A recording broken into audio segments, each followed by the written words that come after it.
কে কে এইভাবে খান জানি না, তবে আমার কাছে ভীষণ ভালো লাগে। আমার বর সে তো আরও বেশি পছন্দ করে। তবে আপনাদের প্রিয়জনদের জন্য এইভাবে রান্না করবেন।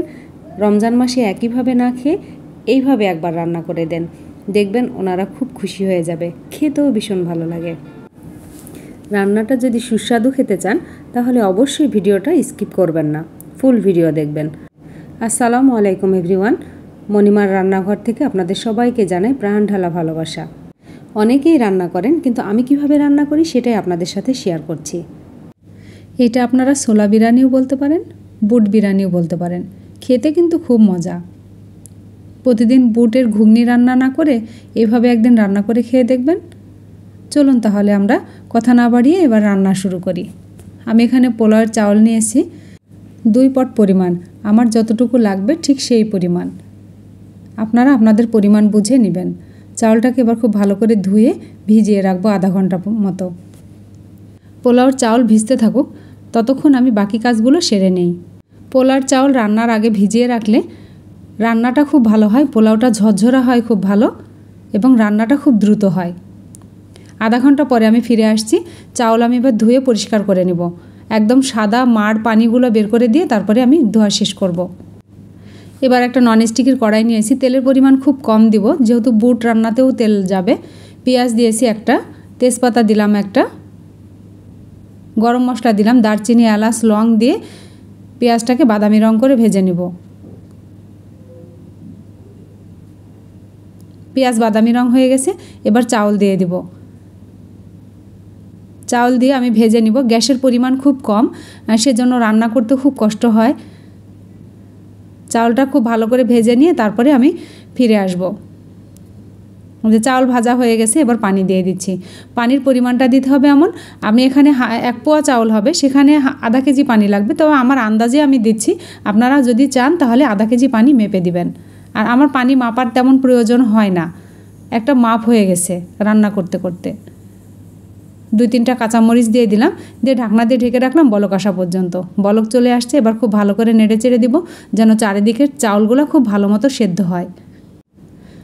আবারও ঢাকনা দিয়ে ঢেকে রাখলাম।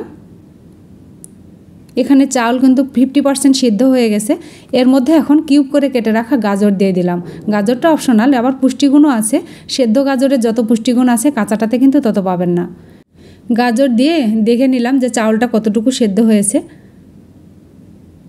এবার খুব ভালো করে ঢাকনা দিয়ে ঢেকে রাখলাম। সেদ্ধ হওয়ার পরে আমি ফিরে আসব। আমার চাউল কিন্তু একদম সেদ্ধ হয়ে গেছে। এটা ঢাকনা দিয়ে ঢেকে রাখলাম, এটা দমে থাক, ততক্ষণে আমি বুটটা রেডি করে নিব। বুট রান্নার জন্য একটা কড়াই নিলাম, তেল দিলাম পরিমাণ মতো। এখানে মাঝারি সাইজের 2টা পেঁয়াজ মোটা করে কেটে রেখেছি, সেটা দিলাম। একটু নরম হতে ওর মধ্যে আদা রসুন বাটা দিলাম 3 চা চামচ, কাঁচামরিচ বাটা দিব 1 চা চামচ, ধনিয়া জিরার গুঁড়া 1/2 চা চামচ করে, মরিচের গুঁড়া দিলাম সামান্য পরিমাণ যেন ঝালের পরিমাণ খুব বেশি না হয়, লবণ দিলাম স্বাদ মতো। দিয়ে খুব ভালো করে মশলাটা আমি কষিয়ে নিব। মশলা কষানো হয়ে গেছে, এবার বুট দিয়ে দিলাম। বুট নেড়ে চেড়ে যখন পানিটা শুকিয়ে যাবে তখন আমি নামিয়ে নেব।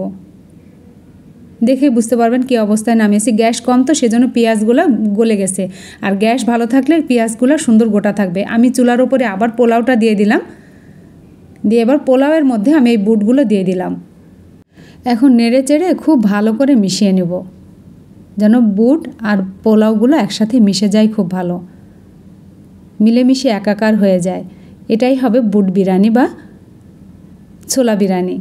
খেতে কিন্তু ভীষণ মজা লাগে, ইফতারির সময় ভিন্ন একটা আইটেম।